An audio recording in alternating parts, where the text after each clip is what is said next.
क्या हालचाल। सब बढ़िया एकदम। तो मेरा नाम है अमन पटेल और आप देख रहे हैं आपका प्यारा सा खूबसूरत सा चैनल फिजिक्स प्लस।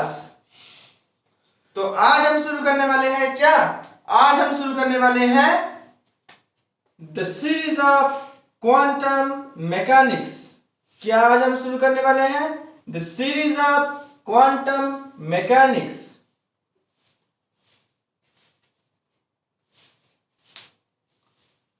तो ये जो सीरीज है क्वांटम मैकेनिक्स की, यहां पर हम देखेंगे एक अजीब सा दुनिया। क्वांटम मैकेनिक्स मतलब क्वांटम फिजिक्स क्या है? एक अजीब सा दुनिया जहां पर आप सिर्फ एज्यूम कर सकते हो, आपको जो दिखता है वो होता नहीं। फॉर एग्जाम्पल मैं बोलूंगा आपको कि यहां पर मेरे पास एक पिज्जा है, मेरे पास क्या है? एक पिज्जा है। मैं इसे खाऊंगा, लेकिन ये क्या है? गोभी है। एक क्या है? गोभी। इसका मतलब क्या हुआ? इसका मतलब क्या हुआ? मतलब आप तो बोल रहे हो इसे पिज्जा, लेकिन ये असल में क्या है? एक गोभी है। तो मन में तो दर्द आएगा ही, मुझे तो खाना था पिज्जा, लेकिन मैं गोभी कैसे खाऊंगा? उसी तरह हम जो यहां पर देख रहे हैं, चारों तरफ हम जो देख रहे हैं, मान लो मेरे पास एक मोबाइल है, हो गया। ये मोबाइल को मैं बोलूंगा कि मोबाइल एक क्या है? एक मैटर है। ये मोबाइल क्या है? ये मोबाइल एक मैटर है, ये एक चीज है जो कि सॉलिड स्टेट में है। लेकिन क्वांटम मैकेनिक्स आपको क्या बोलेगा? लेकिन क्वांटम मैकेनिक्स आपको बोलेगा कि ये मोबाइल सॉलिड नहीं है। ये मोबाइल क्या है? ये मोबाइल वेव है। मोबाइल क्या है? वेव है। तो ये जो चीज है वेव, तो हम यहां पर क्या बोल रहे हैं कि हमारे चारों तरफ जो है सब कुछ सॉलिड या फिर लिक्विड या फिर गैस है। लेकिन क्वांटम मैकेनिक्स ये बोल रहा है कि जो भी पार्टिकल मूव कर रहा है, जिसके पास भी मोमेंटम है, उसके पास क्या है? वेव प्रॉपर्टी है, वो एक वेव है। तो इसके ऊपर बहुत सारे चर्चा हुई। सबसे पहले आपका क्या आया? सबसे पहले आपका आया न्यूटन्स लॉ ऑफ कर्पस्कुलर थ्योरी। इसने क्या बोला ना? इसने बोला कि जो हमारा लाइट है वो क्या है? पार्टिकल है, जिसे कि क्या बोला जाता है? कर्पसल्स बोला जाता है। क्या बोला जाता है? कर्पसल बोला जाता है। तो ये न्यूटन क्या प्रूव किए ना? न्यूटन ने बोले कि जो लाइट वेव है, मतलब जो वेव है, लाइट मतलब आप क्या समझते हो? लाइट वेव आ रहा है, वो एक क्या है? पार्टिकल है। लेकिन आफ्टर सम टाइम आपके पास क्या है? Interference, diffraction, Young's double slit experiment, polarisation, वो एक अलग चीज है, उसे यहां पर छोड़ दो। तो ये सब ने क्या बोले ना? इन सब ने बोले कि ये जो इंटरफेरेंस है, डिफ्रैक्शन है, यंग्स डबल स्लिट एक्सपेरिमेंट, ये बोले कि लाइट क्या है? लाइट एक वेव है। लाइट क्या है? लाइट एक वेव है। तो न्यूटन गलत हो गए। इसके बाद क्या आया? इसके बाद आया आपका फोटोइलेक्ट्रिक इफेक्ट।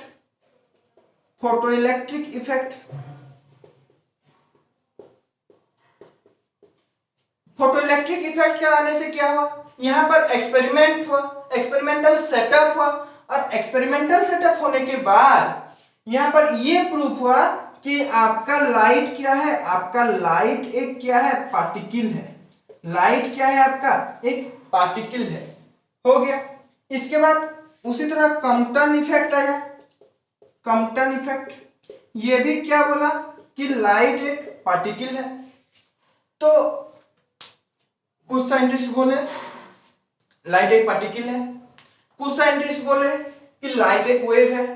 तो हम माने तो किसे माने, मतलब इनका कहना ये है कि मेरे पास एक कोई भी चीज है, कुछ साइंटिस्ट उसे बोल रहे हैं पिज्जा, तो कुछ साइंटिस्ट उसे बोल रहे हैं गोभी, तो मैं उसे पिज्जा मानकर डायरेक्टली खा जाऊं या फिर गोभी मानकर उसे कुक करके खाऊं, यही बात हो रहा है।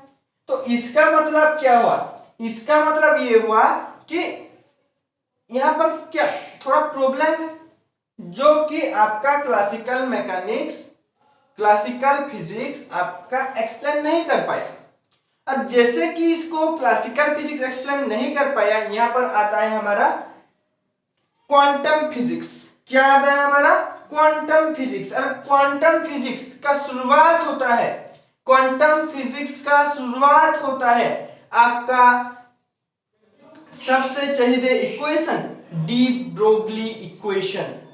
किससे, डी ब्रोगली इक्वेशन। और ये जो डी ब्रोगली इक्वेशन है, ये पहला इक्वेशन है जो इसने कि दोनों को एक मैटर का, एक मैटर एक वेव भी है एज वेल एज उसका पार्टिकल प्रॉपर्टी भी है, इसको उसने डिनोट कर दिया। तो सबसे पहले हम यहां पर देखेंगे कि डी ब्रोए जो रिलेशन है, डी ब्रोगली रिलेशन बोला जाता है, कुछ कुछ बोलते हैं डी ब्रोगली, कुछ कुछ बोलते हैं डी ब्रोए, जो चाहे आपको जो मन चाहे वो बोल सकते हो, कोई फर्क नहीं पड़ता। तो सबसे पहले आप यहां पर हेडिंग लगाओ आज डी ब्रोगली रिलेशन, डी ब्रोगली रिलेशन, डी ब्रोगली रिलेशन ये क्या है। डी ब्रोगली रिलेशन ये बोलता है कि हर एक मूविंग पार्टिकल, हर एक मूविंग मैटर के साथ क्या है, वेव प्रॉपर्टी जुड़ा हुआ है। हो गया, तो ये बात है, ये बात है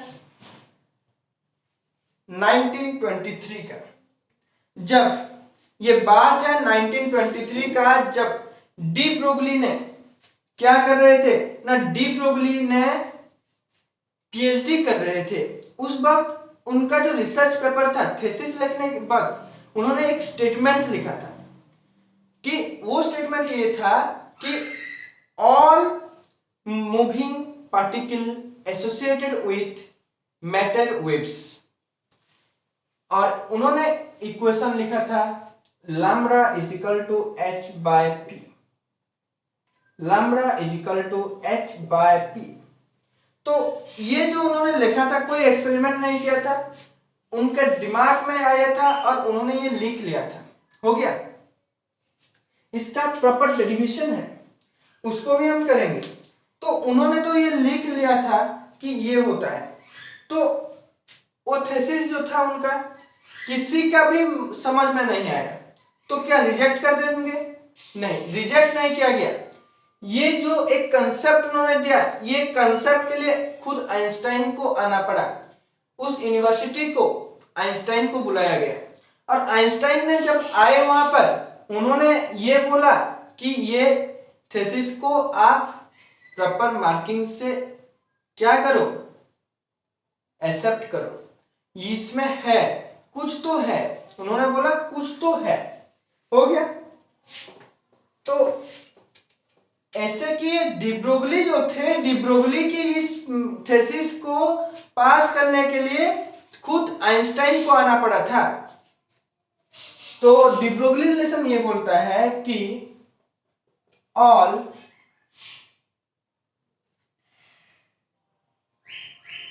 और every moving particle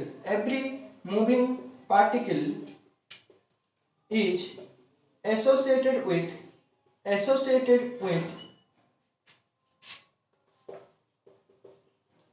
wave, with what, wave। Clear, ये लिखा था उन्होंने। तो यहां पर देखो, और उनका जो रिलेशन था वो क्या था, lambda equal to h by p। Clear, तो ये lambda equal to h by p कहां से आया, कहां से आया lambda is equal to H by P? हमको पता है from Einstein mass energy equivalence.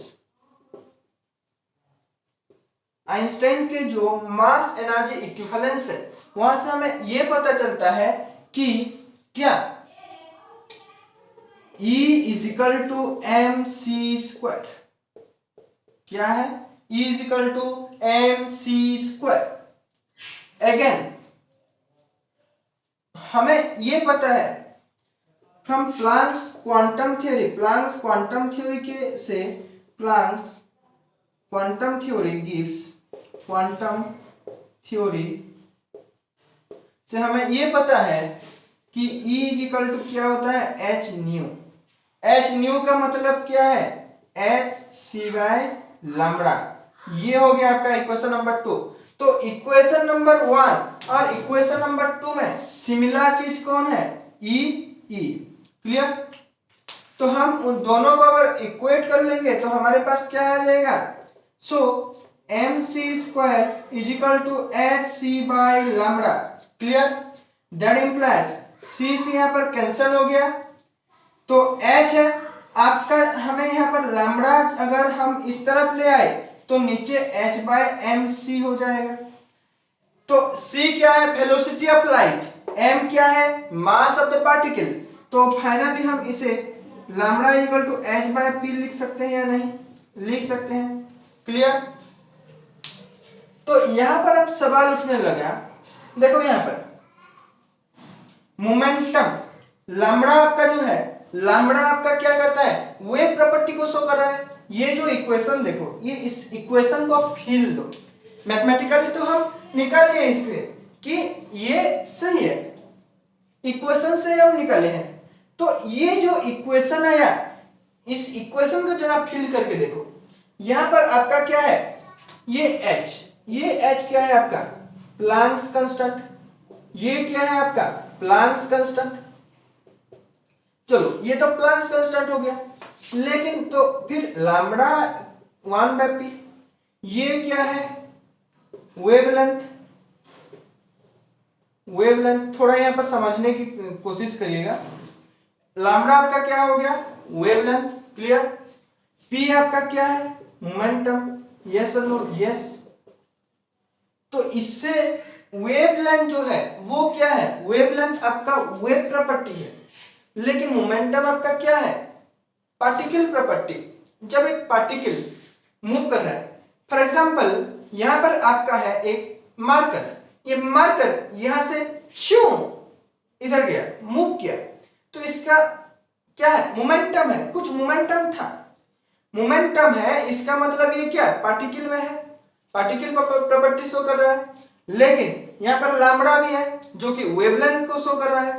Lambda wave characteristics, P momentum आपका पार्टिकल प्रॉपर्टी। इसका मतलब ये हुआ कि हर एक मूविंग मोमेंटम किसके पास होगा? जो चीज, जो जिस बॉडी, एक बॉडी है जो कि मूव कर रहा है, उसके पास आपका क्या है? उसके पास आपका है मोमेंटम। मोमेंटम है इसका मतलब आप उसका लैम्ब्डा फाइंड आउट कर सकते हो, मतलब उसका वेवलेंथ फाइंड आउट कर सकते हो। वेवलेंथ है इसका मतलब उसका वो क्या है? वेव है, इसी वजह से वेवलेंथ आप उसका कैलकुलेट कर सकते हो। यस और नो? यस। ओके। तो यहां पर आप समझ सकते हो एक चीज, आपके मन में एक डाउट यहां पर आता होगा, एक डाउट कि अगर ये जो पार्टिकल है, हर एक बॉडी, इसका मतलब डी ब्रोगली का कहने का मतलब ये हुआ कि मैं खुद एक क्या हूं? वेव हूं। Is it correct? यस। उनके कहने के अनुसार मैं एक क्या हूं? मैं एक वेव हूं। आपका जो ग्राउंड में क्रिकेट बॉल फेंका जाता है वो भी क्या है? एक वेव है। तो फिर हम देख कैसे सकते हैं उसे? फील कैसे कर सकते हैं? छू कैसे सकते हैं? हम तो उसे एक मैटर की तरह, एक पार्टिकल की तरह उसे छू सकते हैं, फेंक सकते हैं। तो क्यों ये हो रहा है? चलो दो एग्जांपल लेते हैं। यहां पर हो गया, ओ सॉरी, मैं इसे तो मिटा दिया, लेकिन आप थोड़ा बैक करके नोट कर सकते हैं। हो गया। चलो, मैं वेब हूं या नहीं, टेस्ट करेंगे। चलो, मास कितना है? मेरा मास हो गया 70 केजी, हो गया। तो इसके बाद अब आपका बात आता है कि मैं यहां से कहीं तक एक मूव कर रहा हूं और मेरा वेलोसिटी है, मान लेते हैं 6.64, 6.62, चलो 6.62 ही ले लेता हूं, हो गया ना, क्योंकि हमें कैलकुलेशन में थोड़ा इजी आएगा। तो इसीलिए मैं क्या किया, यहां पर ले लिया 6.62 किलोमीटर पर आवर, या फिर मीटर पर सेकंड करें। चलो मीटर पर सेकंड कर लेते हैं, मीटर पर सेकंड। ओके,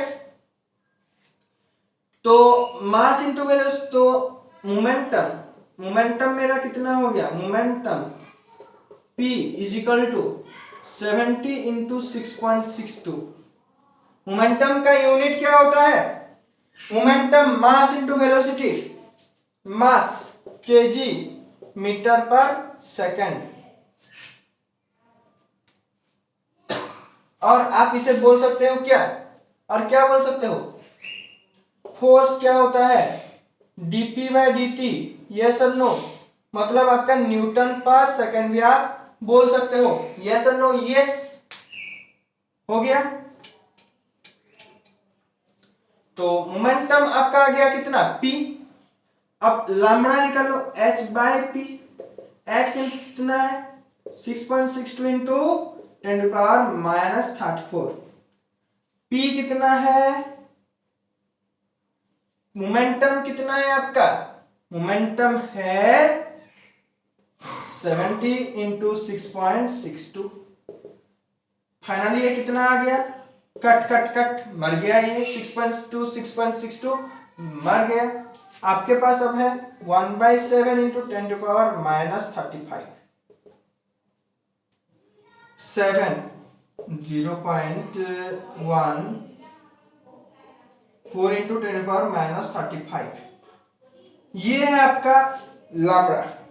कितना छोटा आपका, आप मैक्सिमम कितने तो तक, मैक्सिमम आप देख सकते हो आर्मस्ट्रांग, चलो आर्मस्ट्रांग भी लगा लो, फिर भी 0.14 इंटू 10⁻⁻10 इंटू 10⁻⁻, कितना, चलो ये जो पॉइंट है इसको भी हटा दो, क्योंकि ये पॉइंट भी रहेगा तब भी आपको मुश्किल करेगा।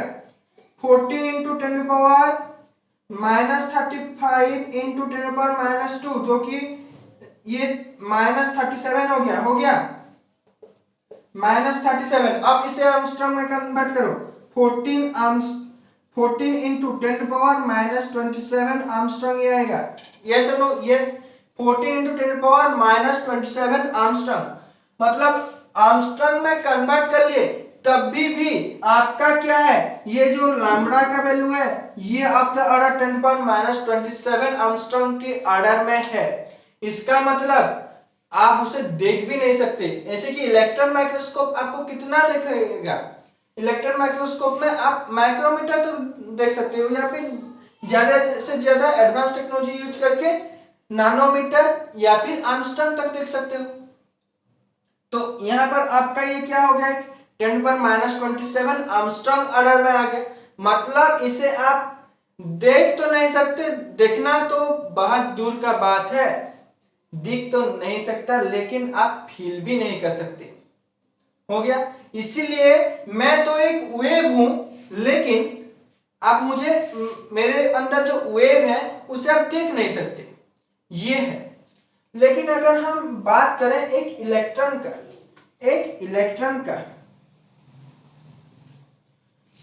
इलेक्ट्रॉन का मास कितना होता है, इलेक्ट्रॉन का मास 9.91 इंटू 10⁻31 kg ये होता है। तो अगर ये होता है, ये कटेगा, ये क्या हो जाएगा नियरली माइक्रोमीटर या फिर माइक्रोमीटर से नीचे आ जाएगा लैम्ब्डा का वैल्यू, जिससे कि आप देख सकते हो। तो इसीलिए बोलते हैं कि हम वेव हैं, लेकिन वेव प्रॉपर्टी ज्यादातर शो नहीं करते हैं। क्यों नहीं शो करते हैं? क्योंकि हमारा वेवलेंथ नेग्लिजिबल है, नेग्लिजिबल है, तो हम कैसे शो करेंगे? लेकिन हमें क्या है, वेव है। ये बोलता है आपका डी ब्रोगली रिलेशन। फील आ गया? फील फिजिक्स में सबसे बड़ी बात होता है फील आना। अगर आपका एक बार कोई भी चीज में फील आ गया तो वो वहां पर आपका वो क्लियर हो गया। तो ये जो डी ब्रोगली रिलेशन है, डी ब्रोगली रिलेशन को एक्सपेरिमेंटली वेरीफाई किए थे कौन? दो साइंटिस्ट, डेविसन एंड गार्मर। तो ये जो, अगर आप डेविसन एंड गार्मर एक्सपेरिमेंट का आपका थ्योरी समझना बहुत जरूरी है, क्योंकि आप जाम या फिर कोई भी एमएससी एंट्रेंस या फिर सीएसआई नेट या फिर गेट या फिर आपका बीएससी के एग्जाम्स के लिए भी आप अगर प्रिपेयर कर रहे हैं तो वहां से क्वेश्चंस आना पक्का है होता है।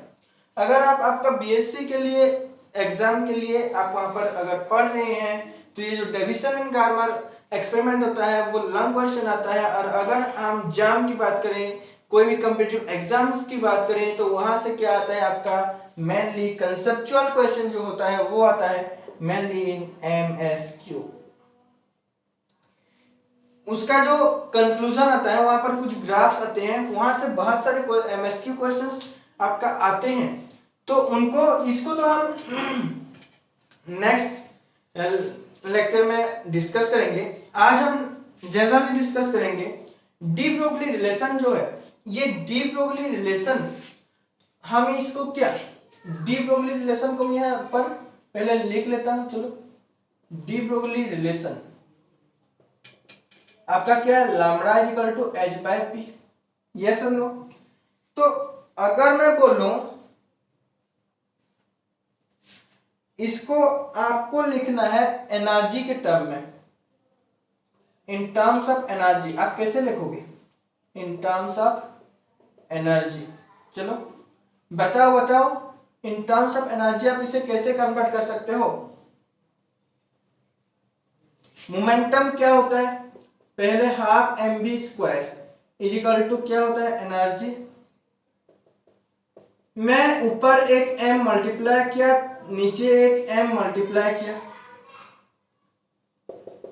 अब ऊपर क्या आ गया, p square by 2m is equal to E. Yes और no? Yes, clear. That implies p is equal to p square is equal to 2me। That implies p is equal to root over of 2me। E क्या है आपका, energy है। So finally आपको क्या मिलेगा, lambda is equal to H by root over of 2me। ये है आपका डी ब्रोगली relation in terms of energy. अगर आपको पूछे इन टर्म्स ऑफ टेम्परेचर,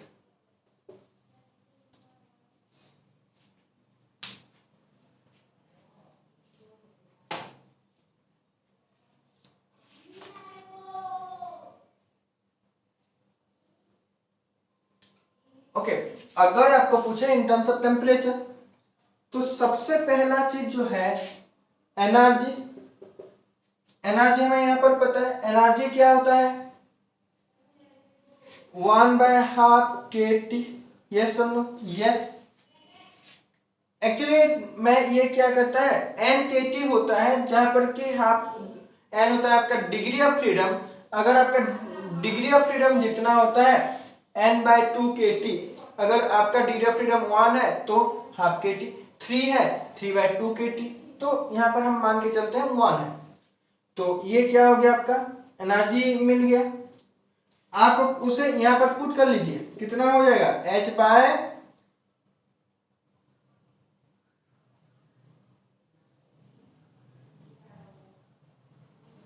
2 .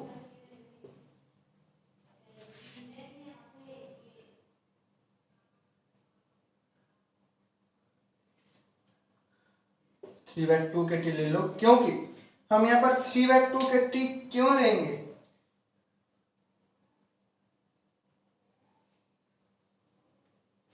क्योंकि अगर आप 3/2 इसीलिए हम लेंगे क्योंकि आपका जो एवरेज होता है वो क्या होता है? 3 होता है।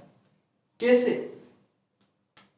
आपका डिग्री ऑफ फ्रीडम कितना हो सकता है? 1 3 5 डिवाइडेड बाय 3 करो, कितना आएगा? 3। मतलब एवरेज आपका क्या आएगा? 3/2 सो एवरेज ये 2m इंटू 3/2 2 कैंसिल हो जाएगा और लैम्बडा इक्वल टू कितना आ जाएगा? h/3 root over. ये है आपका, m को छोड़ दिया मैंने, 3m/t। ये हो गया आपका क्या? दिस इज योर डी ब्रोगली relation in terms of temperature, in terms of temperature. Okay, in terms of charge करेंगे। चलो, इन terms of charge, in terms of अगर हम चार्ज करेंगे तो यहां पर क्या आ जाएगा आपका? एनर्जी का फॉर्मूला इन इलेक्ट्रोस्टैटिक्स क्या होता है? बोलो। In electrostatics what is the formula of energy? क्या होता है? Charge into potential. That means आपका लैम्बडा कितना हो जाएगा? h/√2m/q_v। काम खत्म। ये आपका इन टर्म्स ऑफ चार्ज आ गया, ये आपका इन टर्म्स ऑफ एनर्जी है, ये आपका इन terms of charge and potential, this is in terms of temperature. Clear? इतना ही तो चाहिए, और क्या चाहिए? इसके बाद न्यूमेरिकल ही न्यूमेरिकल। और एक चीज है, कैसे भूल जाओगे आपका रिलेटिविस्टिक इफेक्ट को? अकॉर्डिंग टू आपका relativistic effect m is equal to क्या होता है? In terms of relativistic effect, चलो देख लो, relativistic effect. Okay, in terms of relativistic effect m is equal to पहले क्या होता है? m0/√1-v²/c²। यस और नो? यस। मतलब आपका लैम्बडा जो है वो क्या होता है? h/p, मतलब h/mv। मतलब आपका लैम्बडा का कितना हो गया? h कितना है? कांस्टेंट है। m के जगह पर क्या लिख सकता हूं? नहीं, m जैसे कि ऐसे, उसके बाद m0/m की जगह जैसे कि वैसे। ये क्या बोल दिया मैंने? m के जगह पर पुट करो m0/√1/v²/c² into v।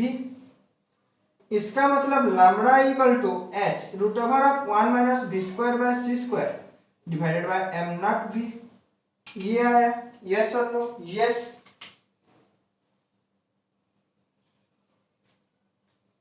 This is in terms of relativistic effect. Clear?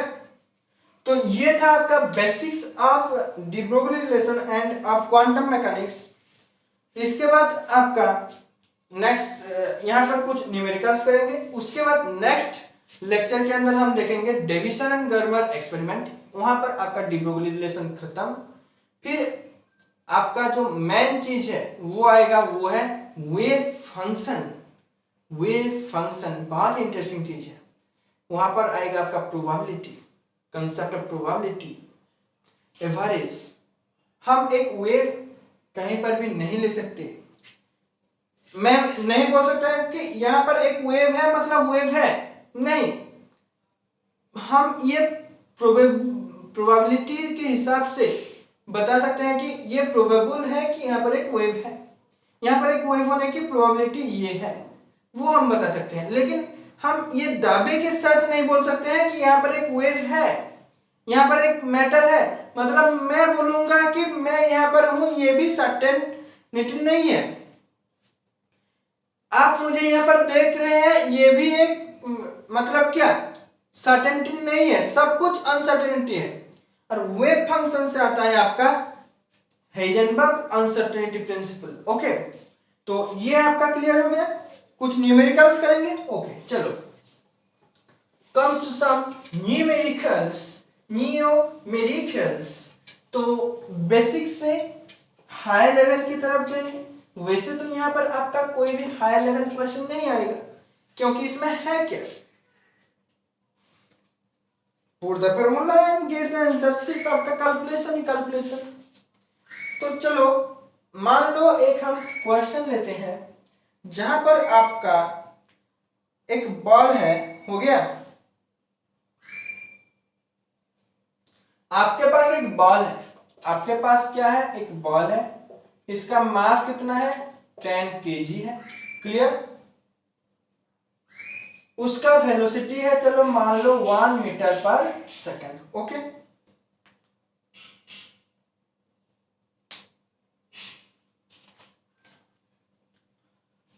मतलब आप एक 10 kg का एक बॉल है, उसे आप कितने 1 मीटर पर सेकंड में फेंक दिए, 1 मीटर पर सेकंड में फेंक दिए। तो आपका यहाँ पर जो वेव लेंथ है इसके साथ एसोसिएट होकर वो कितना है, lambda h by M B. h कितना होगा 6.62 इंटू 10⁻34 डिवाइडेड बाय मास कितना दिया हुआ 10 इंटू 1 10 0.662 इंटू 10⁻34 मीटर। ये है आपका वेव लेंथ, क्लियर। तो यहां पर एक चीज नोटिस किया, बॉल एक क्या है, बॉल क्या, बॉल एक ये जो क्रिकेट बॉल हो या फिर 10 kg का होता है क्या, क्रिकेट बॉल नहीं होता है ना, ज्यादा से ज्यादा हाफ kg। तो चलो 10 kg ले लिए, मान लो ये क्या है 61 फुट है, हो गया। तो यहां पर क्या हो गया 0.662 इंटू 10⁻34। इतना अगर कम वेवलेंथ है मतलब ये क्या है, nearly negligible, nearly equal to 0। इसीलिए ये वेव कैरेक्टरिस्टिक्स क्या नहीं करता है, शो नहीं करता है। नेक्स्ट क्वेश्चन के अंदर आ जाओ। अरे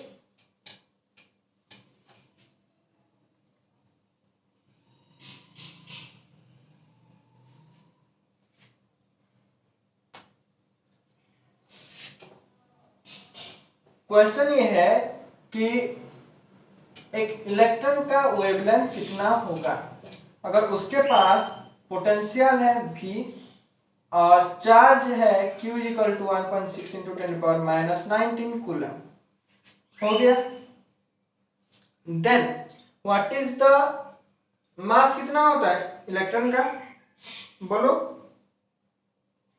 मास होता है ऑफ इलेक्ट्रॉन 9.1 इंटू 10⁻31 kg। निकालो अब लैम्ब्डा, क्या है भाई साहब, लैम्ब्डा इक्वल टू क्या h 6.62 into 10⁻34 divided by q कितना है आपका root over of 2 into mass कितना है 9.1 इंटू 10⁻31 इंटू चार्ज कितना है 1.6 इंटू 10⁻19 b, क्योंकि इन टर्म्स ऑफ भी निकालने को बोला है, हो गया। तो जब ये आप सॉल्व करोगे तो ये आपका क्या जाएगा, ये आपका आ जाएगा, मैं यहाँ पर कैलकुलेशन नहीं कर रहा हूं, टाइम लगेगा, हो गया 12.28 in divided by root v electron volt. Electron volt क्या होता है, इलेक्ट्रॉन वोल्ट क्या होता है, अरे ये भी यूनिट ऑफ एनर्जी होता है। क्यों यूनिट ऑफ एनर्जी हो गया ये तो इलेक्ट्रॉन वोल्ट है। अरे भाई साहब आपके पास क्या है इलेक्ट्रोस्टैटिक एनर्जी क्यू भी, ये होता है, ये नहीं, 4 इंटू पोटेंशियल, तो क्या है ई, एक इलेक्ट्रॉन का अगर है तो ई भी, ये सर। तो ये आपका ईवी क्या हो गया, एनर्जी का यूनिट। और यहां पर होता है हमारा ये लेक्चर का खत्म। फिर हम नेक्स्ट में डेविसन गार्मर एक्सपेरिमेंट कुछ समझेंगे, कुछ क्वेश्चंस करेंगे, एमएसक्यू टाइप वहां पर, क्योंकि आपका क्वेश्चन ही एमएसक्यू आएगा, क्योंकि वहां पर थ्योरी है। थ्योरी से क्या आएगा, एमएसक्यू आएगा। एमसीक्यू भी आ सकता है, क्यों नहीं आ सकता है। तो समझेंगे नेक्स्ट क्लास में। तो थैंक यू, फिर मिलेंगे नेक्स्ट क्लास में।